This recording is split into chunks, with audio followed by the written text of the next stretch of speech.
আসসালামু আলাইকুম সুপ্রিয় শিক্ষার্থীরা, আজকে অষ্টম শ্রেণীর সাধারণ গণিত নিয়ে তোমাদের সামনে আমি উপস্থিত হয়েছি। মোহাম্মদ এখলাস উদ্দিন, দি হোপ ইন্টারন্যাশনাল স্কুল, বিজ্ঞান।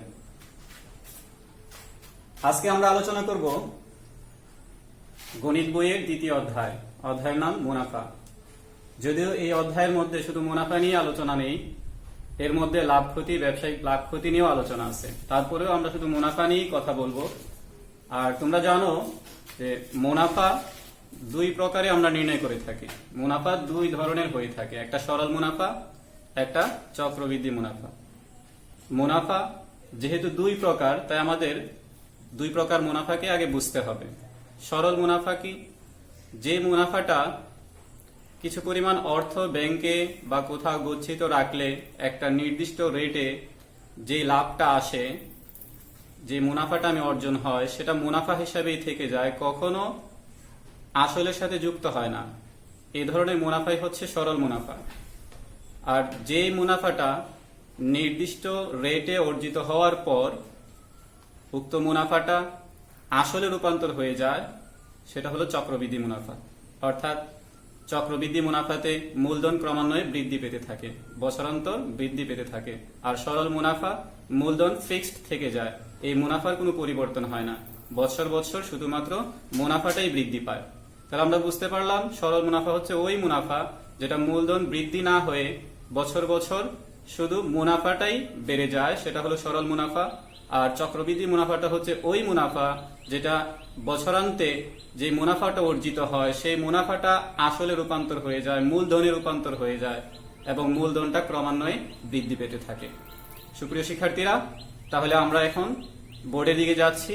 আমাদের বোর্ডে ঠিক এই কথাগুলোই, যে কথাগুলো একটু আগে তোমাদের সামনে বললাম, সেই কথাগুলোই আছে। কি? মুনাফার দুইটা অংশ আছে, একটা সরল মুনাফা এবং একটা চক্রবৃদ্ধি মুনাফা। তো আমরা ঐকিক নিয়মে বেশ কিছুদিন যাবত, অর্থাৎ আমরা বলা যায় প্রায় তৃতীয় শ্রেণী থেকে সপ্তম শ্রেণী পর্যন্ত আমরা অনেক ঐকিক নিয়মের অঙ্ক করছি। সেই ঐকিক নিয়মের ফর্মুলার সারাংশ বিশেষ হচ্ছে এই ফর্মুলাগুলো। ঐকিক নিয়মের যে ফর্মুলাগুলো ছিল, যেভাবে আমরা অঙ্কগুলো করছি, সর্বশেষ মুহূর্তে যে ক্যালকুলেশনটা দাঁড়াতো, সেই ক্যালকুলেশনটাকেই এই সূত্র আকারে লেখা হয়। এবং এই সূত্রগুলো যদি আমরা আত্মস্থ করতে পারি, বেশ কিছুদিন প্র্যাকটিস করতে পারি, যদি আমরা এই সূত্রগুলো প্রয়োগ করি, তাহলে আমাদের এই অধ্যায়ের অঙ্কগুলো খুব সহজ হয়ে যায়। তাহলে চলো সূত্রগুলো একটু দেখে নেই। আমাদের সরল মুনাফার ক্ষেত্রে যে প্রথম সূত্রটা আছে সেটা আমরা সবাই জানি, I equal PRN। I equal PRN। আমাদের আগে এই লেটারগুলোর ডেফিনিশন জানতে হবে। I হচ্ছে ইন্টারেস্ট অর্থাৎ মুনাফা, I হচ্ছে ইন্টারেস্ট অর্থাৎ মুনাফা। এখানে P হচ্ছে প্রিন্সিপাল অর্থাৎ মূলধন বা আসল। আর এই যে আর দেখা যাচ্ছে, এটা রেট অফ ইন্টারেস্ট। আরটা হচ্ছে রেট অফ ইন্টারেস্ট, অর্থাৎ আমি ব্যাংকেই রাখি বা যেখানে মূলধন আমানত স্বরূপ, গচ্ছিত স্বরূপ রাখি না কেন, ওরা আমাকে একটা নির্দিষ্ট হারে বেঁধে দেয়। যেমন 100 টাকায় 10 টাকা, 100 টাকায় 8 টাকা, এই যে একটা নির্দিষ্ট হার বলে দেয়, এটাই আমরা এই আর দ্বারা সূচিত করি। তারপর এর পাশে দেখা যাচ্ছে স্মল লেটারে এন, এটা নাম্বার অফ ইয়ার, কত বছরের জন্য আমরা টাকাটা গচ্ছিত রাখছি, কত বছরের জন্য আমরা টাকাটা ব্যাংকে রাখছি, বা ব্যাংক আমাকে কত বছরের জন্য টাকাটা প্রদান করছে, এটা হলো নাম্বার অফ ইয়ার। অর্থাৎ যত বছর বলবে আমরা সেটা এন দ্বারা সূচিত করব। তাহলে আমরা বুঝতে পারলাম যে লেটারগুলোর ডেফিনেশন। আর এখানে আরেকটা লেটার বাকি রয়ে গেছে, সেটা হলো টোটাল অ্যামাউন্ট, অর্থাৎ আমরা যেটাকে মুনাফা আসল বলে থাকি, আমরা যেটাকে মুনাফা আসল বলে থাকি, সেটা হলো টোটাল অ্যামাউন্ট। তাহলে আমরা লেটারগুলো চিনে নিলাম, এদের পরিচয় জেনে নিলাম। সরল মুনাফার প্রথম এবং সবচেয়ে সহজ যে সূত্র, সেটা হচ্ছে I equal PRN। I equal PRN। কেউ যদি PRN ভুলে যায়, প্রাণ তো আর ভুলে না, প্রাণ বললেও কিন্তু PRNটা চলে আসে। অতএব আমরা এই সূত্রটা সহজেই মনে রাখতে পারি, I ইকুয়াল PRN। তারপরের যে সূত্রটা আছে এখানে, টোটাল অ্যামাউন্ট অর্থাৎ মুনাফা আসল ইকুয়াল আমরা জানি মুনাফা আসল, আমি অলরেডি বলেই দিয়েছি যে মুনাফা আসল, যেখানে আসল থাকবে আর মুনাফা থাকবে। আর ঠিক এই জিনিসটাই আমি এখানে লিখছি, যেখানে আসল আছে এবং মুনাফা আছে, অর্থাৎ মুনাফা এবং আসলের সমষ্টিটাই হচ্ছে মুনাফা আসল। আর ঠিক এই আয়ের জায়গায় যদি আমরা এই পি আর এন কে বসিয়ে দেই, তাহলে আমরা পরবর্তী অংশটা পেয়ে যাব। অর্থাৎ তৃতীয় যে সূত্রটা দেখা যাচ্ছে এ ইকুয়াল পি ইন্টু 1 প্লাস আর এন, আসলে এটা মধ্যের সূত্রটারই একটা রূপ। অতএব আমরা মূলত সরল মুনাফার ক্ষেত্রে আমরা দুইটা সূত্র দেখতে পাচ্ছি, বাকিগুলো রূপান্তর মাত্র। তারপর আমরা যদি সরল মুনাফার দ্বিতীয় পর্যায়ের দিকে যাই, অর্থাৎ চক্রবৃদ্ধি মুনাফার দিকে তাকাই, তাহলে আমরা দেখতে পাচ্ছি চক্রবৃদ্ধি মুনাফা তো ঠিক দুইটা সূত্র বিদ্যমান। অ্যাকচুয়ালি সূত্রগুলো খুব সহজ। কি? চক্রবৃদ্ধি মুনাফা যে সবৃদ্ধি মূলটা আছে, অর্থাৎ বছর বছরে যে মুনাফাটা আমার মূলধনে রূপান্তর হচ্ছে, সেই মুনাফার নামটা হলো চক্রবৃদ্ধি সবৃদ্ধি মূল। চক্রবৃদ্ধি সবৃদ্ধি মূল, সবৃদ্ধি মূল বা মূলধন। আর এটাকে আমরা ইংরেজিতে বলতে পারি কম্পাউন্ড। আর এই কম্পাউন্ডের থেকেই আমরা সি কে সিলেক্ট করছি, অর্থাৎ C equal P into 1 plus আর এন। এই সূত্রটার রূপান্তর আমরা অন্য একটা ভিডিওতে দেখিয়ে দিব। তো তারপরে যে সূত্রটা সেটা হচ্ছে মুনাফা। কি মুনাফা? অবশ্যই চক্রবৃদ্ধি মুনাফা হবে, কারণ আমি চক্রবৃদ্ধি মুনাফা নিয়ে কথা বলছি। তাহলে চক্রবৃদ্ধি মুনাফা কিভাবে নির্ণয় করব? আমরা যে কম্পাউন্ডটা পাবো, আমরা যে সবৃদ্ধি মূলটা পাবো, সেখান থেকে যদি আমার আসলটাকে বাদ দিয়ে দেই, তাহলে আমরা সবৃদ্ধি মূলের মুনাফাটা পেয়ে যাব। আমার কত টাকা মূলত মুনাফা ছিল।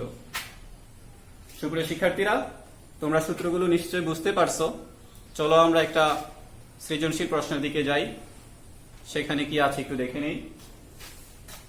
মনে রাখতে হবে, সৃজনশীল প্রশ্ন ভয় পাওয়ার কোনো কিছুই না, সবগুলোই বই থেকেই আসে, বই বহির্ভূত কোনো কিছু থাকে না। অর্থাৎ ফর্মুলাগুলো বইয়ের মধ্যেই আছে, শুধুমাত্র আমাদের একটু জাজ করা যা বিষয়টা কি বলছে, কি বুঝাইছে। তো আমরা যদি প্রশ্নের দিকে তাকাই, তাহলে দেখতে পাচ্ছি 3000 টাকা কোন ব্যাংকে জমা রেখে। তাহলে আমরা বুঝতে পারলাম জমা রাখা, গচ্ছিত রাখা, আমানতদারিতা, যেই টাকাটাই প্রকাশ পায় সেটা তো আসল, সেটাই হলো আমার মূলধন। অতএব এই যে 3000 টাকার কথা বলছে, আমরা বাকি অংশ না পড়েই বুঝতে পারলাম এই টাকাটা হচ্ছে আমাদের প্রিন্সিপাল, আসল, মূলধন। তারপর দেখি একটু সামনে আগাই, ব্যাংকে জমা রেখে 2 বছর পর নাম্বার অফ ইয়ার আমরা পেয়ে গেছি, অর্থাৎ এন এর মান 2, আমরা এটা বুঝে গেছি। এখানে মুনাফা সহ 3600 টাকা পাওয়া গেল। মুনাফা সহ দিয়ে এই টাকাটাকে মুনাফা আসল নির্দেশ করতেছে, বুঝাইতেছে। তাহলে এই যে 3600 টাকা আছে, যেহেতু এটা মুনাফা সহ, তাই এই 3600 এর মধ্যে আমার আসলও বিদ্যমান, মুনাফাও বিদ্যমান, অর্থাৎ মুনাফা আসল। তাহলে আমরা প্রশ্নটা আবার ভালো করে পড়ে নিই। 3000 টাকা কোন ব্যাংকে জমা রেখে 2 বছর পর মুনাফা সহ 3600 টাকা পাওয়া গেল। এটা ছিল আমাদের উদ্দীপক। এবার কি জানতে চাচ্ছে সেটা আমরা একটু দেখব। প্রথম প্রশ্ন, সরল মুনাফার হার কত? ওরা যে টাকাটা রাখছে, সেই টাকাটা কি কোন মুনাফার পর্যায়ে রাখছে সেটা বলে দিচ্ছে। কি সেটা? সরল মুনাফা। অর্থাৎ সরল মুনাফা বললেই তো আমাদের বেশ কয়েকটা সূত্র মনে পড়ে যায়।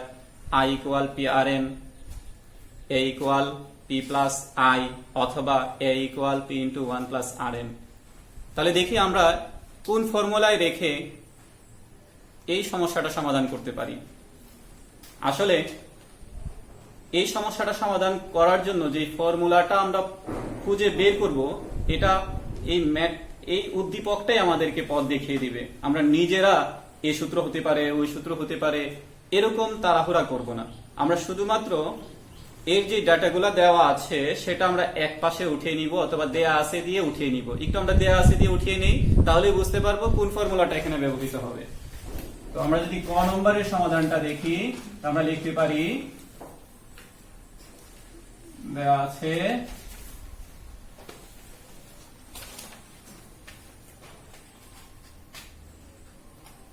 মূলধন P সমান 3000 টাকা। তারপর 2 বছর মানে সময়, নাম্বার অফ ইয়ার ইকুয়াল 2 বছর। তারপর যদি আমরা সামনে আগাই, মুনাফা সহ 3600 টাকা। এটা ছিল আমাদের মুনাফা আসল। মুনাফা আসল, যেহেতু আমরা এখানে আসল লিখতেছি তাই এই মূলধনটা না লিখে আমরা আসলে লিখবো। একই কথা, আমাদের বোঝার সুবিধার্থে আমরা আসলে লিখলাম। মুনাফা আসল কে আমরা এ দ্বারা সূচিত করি। টোটাল অ্যামাউন্ট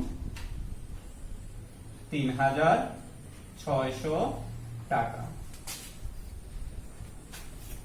তাহলে আমরা পেয়ে গেলাম আসল P সমান 3000, সময় N সমান 2 বছর, মুনাফা আসল 3600 টাকা। এবার আমরা দেখব কোন ফর্মুলাটা বসানো যায়। আমরা যদি একটু সূত্রের দিকে তাকাই, তাহলে A ইকুয়াল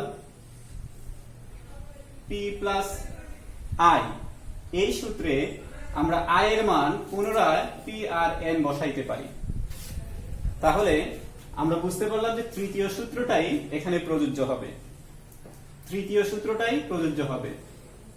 তাহলে এছাড়াও আমরা বিভিন্ন ফর্মুলায় করতে পারি। আমরা একটু সহজে যদি করতে চাই, তাহলে আমরা লিখতে পারি, আমরা জানি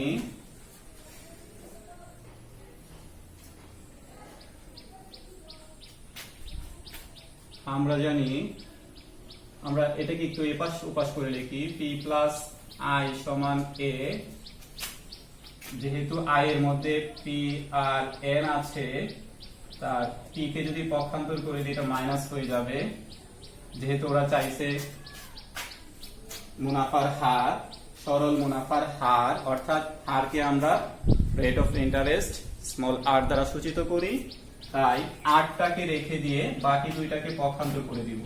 তাহলে আমি 8টাকে রেখে দিলাম, বাকি দুটাকে পক্ষান্তর করলে আমরা এখানে লিখতে পারি a minus p by t m।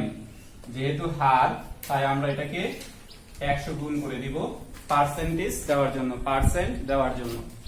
এবার আমরা মানগুলো যদি বসিয়ে দেই, এর মান আছে কত? 3600 বিয়োগ p এর মান কত? 3000, আবার p এর মান কত? 3000, n এর মান 2 বছর ইনটু 100।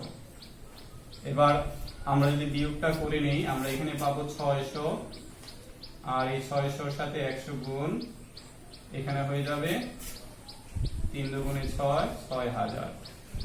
গুণটা করে নিলে হয় 40, নিচে 6000, কাটাকাটি করলে 10। যেহেতু আমি 100 গুণ করে ফেলছি ঠিক এই জায়গাতে, তাই এখানে পার্সেন্ট। তাহলে আমরা দেখতে পাইলাম যে ক নম্বর প্রশ্নে যে হারটা জানতে চাইছে সরল মুনাফার হার, সেটা হলো 10%। আমরা এই অঙ্কটা বিভিন্ন নিয়মে করতে পারি। কেউ যদি ভিন্ন কোনো নিয়মে জানে সেটা আরো ভালো। তাহলে প্রথম প্রশ্ন সরল মুনাফার হার যা জানতে চেয়েছিল সেটা আমরা দেখিয়ে দিলাম। আমরা চলে যাব দ্বিতীয় প্রশ্নে। আরো 5 বছর পর, আরো শব্দটা দিয়ে বোঝা যাচ্ছে যে 2 বছর আছে, সেই 2 বছর তো আছেই, আরো 5 বছর। তাহলে 2 বছর আছে, আরো 5 বছর, কয় বছর হলো? 7 বছর। তাহলে ওরা জানতে চাইছে 7 বছরের কথা। আরো 5 বছর পর মুনাফা আসল কত হবে?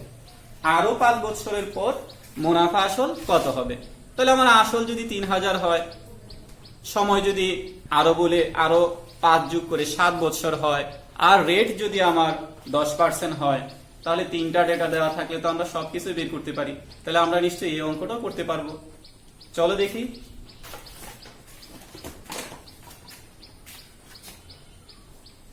আমাদের এটা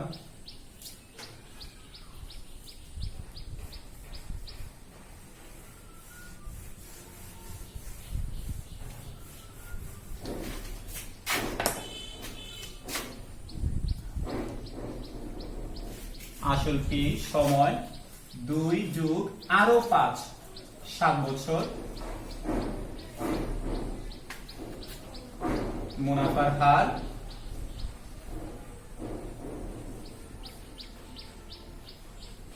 আর সমান 10%। এটা আমরা পেয়েছি ক হতে। হ্যাঁ, তাহলে আমরা এখন বের করব মুনাফা আসল কত হবে। টোটাল 7 বছর পর মুনাফা আসল কত হবে, মানে টোটাল অ্যামাউন্ট কত হবে, এ কত হবে। তাহলে এ কত হবে, আমরা যদি এ এর সূত্রে চলে যাই তাহলে দেখা যাচ্ছে আমরা যদি এই সূত্রটার দিকে তাকাই এ কত হবে, আমরা এ পেয়ে গেলাম।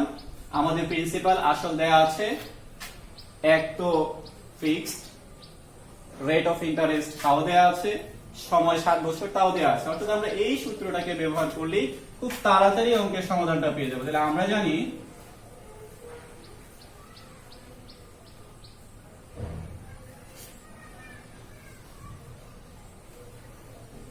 মুনাফা আসল এ সমান পি ইন্টু 1 প্লাস আর এন। তাহলে যদি আমরা মানগুলো বসিয়ে দেই, পি এর মান 3000, 1 প্লাস আর হচ্ছে 10%। তো 10% কে আমরা আচ্ছা আপাতত 10% লিখে নিলাম, 10% এবং এন হচ্ছে 7 বছর। 7 বছর আমরা যদি আরেকটু ক্যালকুলেশন করি, 1 প্লাস 10% কে লিখতে পারি আমরা 100 ভাগের 10%, কে 100 দিয়ে ভাগ করে উঠালে দিলেই উঠে যায়, কিন্তু হচ্ছে 7। তো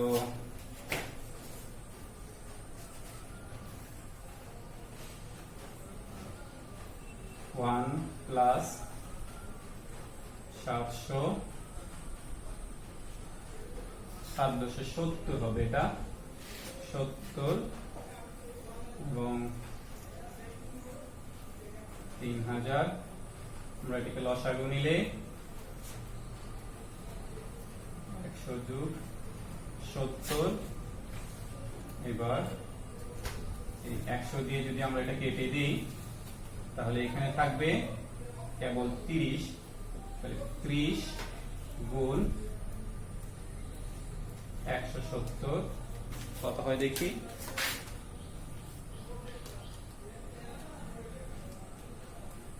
5100 টাকা। 5100। সুতরাং আমরা মুনাফা আসল পাইলাম কত, 5100। তাহলে আমাদের উত্তরটা হবে, সুতরাং মুনাফা আসল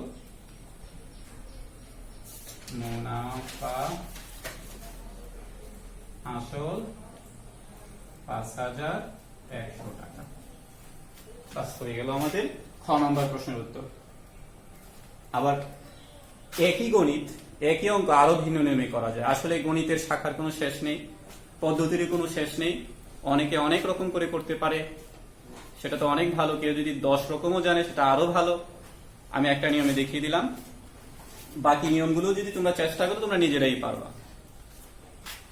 তাহলে খ নম্বর প্রশ্নের উত্তর পাইলাম কত, 2 বছর আরো 5 বছর 7 বছর পর সেই মুনাফা আসলটা হবে 5100 টাকা।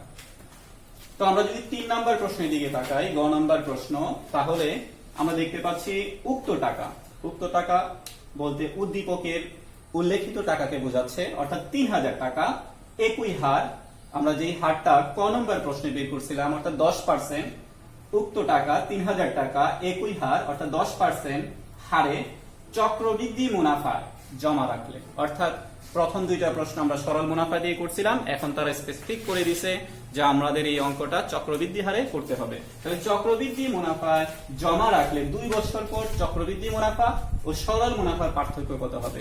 2 বছর পর সরল মুনাফা আমরা ইচ্ছা করলে 2 লাইনে বের করে ফেলতে পারি, কারণ আমরা জানি 2 বছর পর উদ্দীপকে দেয়া আছে মুনাফা আসল 3600 টাকা, যেখানে আসল 3000 টাকা। 3600 থেকে 3000 বিয়োগ করলে 600 টাকা পেয়ে যাই। তাহলে আমরা 2 বছর পর সরল মুনাফাটা কত হবে সেটা আমরা খুব সহজে বলে দিতে পারি। আর চক্রবৃদ্ধি মুনাফাটা কত হবে সেজন্য আমাদের একটু ফর্মুলা ইউজ করা লাগবে। ওরা মুনাফা জানতে চাইছে, এই যে মুনাফা, চক্রবৃদ্ধি মুনাফা। তাহলে মুনাফার সূত্র আমরা সবাই জানি, কম্পাউন্ড মাইনাস প্রিন্সিপাল, অর্থাৎ চক্রবৃদ্ধি সবৃদ্ধির মূল বিয়োগ আসল। আসলটাকে বাদ দিয়ে দিলে মুনাফাটা পেয়ে যাব। তাহলে আমরা 3 নম্বর প্রশ্নের উত্তরে চলে যাই।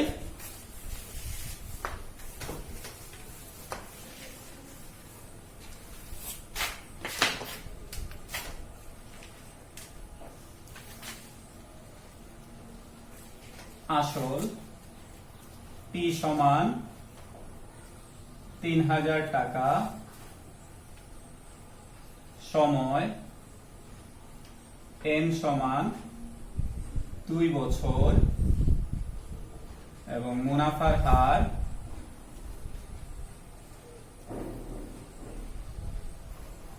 R সমান 10%। আমরা ইচ্ছা করলে 10% কে এখানে ভেঙে ফেলতে পারি 0.1।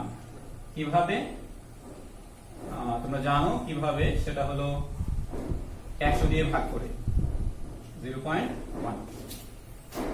তো এখন যদি আমরা মুনাফার সূত্রে চলে যাই, আমরা বলতে পারি আমরা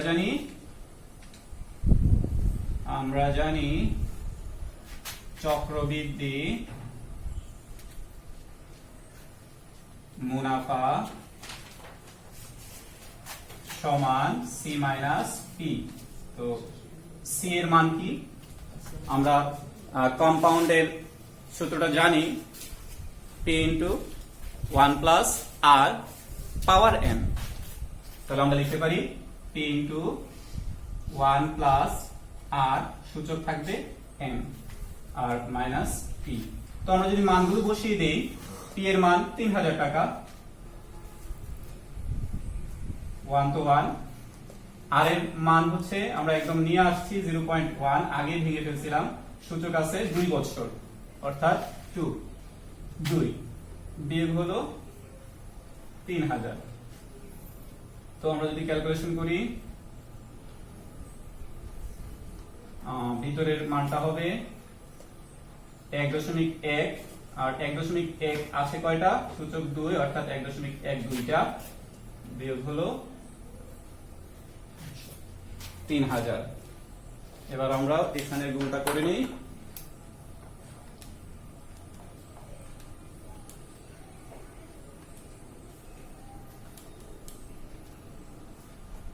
আমরা পাচ্ছি 3630 টাকা, 3630 টাকা বিয়োগ হলো 3000। তাহলে আমরা পাচ্ছি এখানে 630।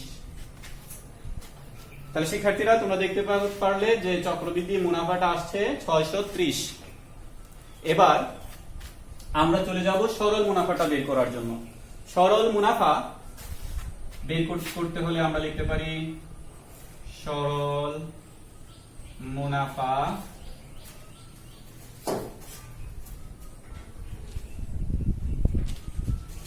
আয় সমান, আচ্ছা আমরা কিছু করা লাগবে না, যেহেতু উদ্দীপকে 3600 দেয়া আছে, 3600 এবং আসলটা বিয়োগ করে দিলেই আমরা পেয়ে যাই খুব সহজে,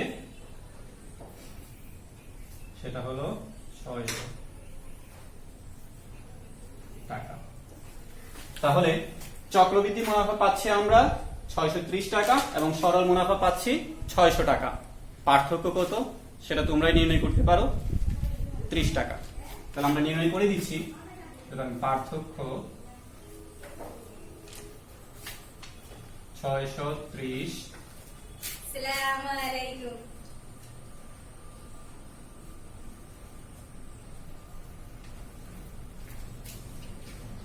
30 টাকা। তো শিক্ষার্থীরা তোমরা খুব সহজেই একটা সৃজনশীলের সমাধান পেয়ে গেলে। যদি কোনো সমস্যা হয় কমেন্টস আমাকে জানাবে। ধন্যবাদ।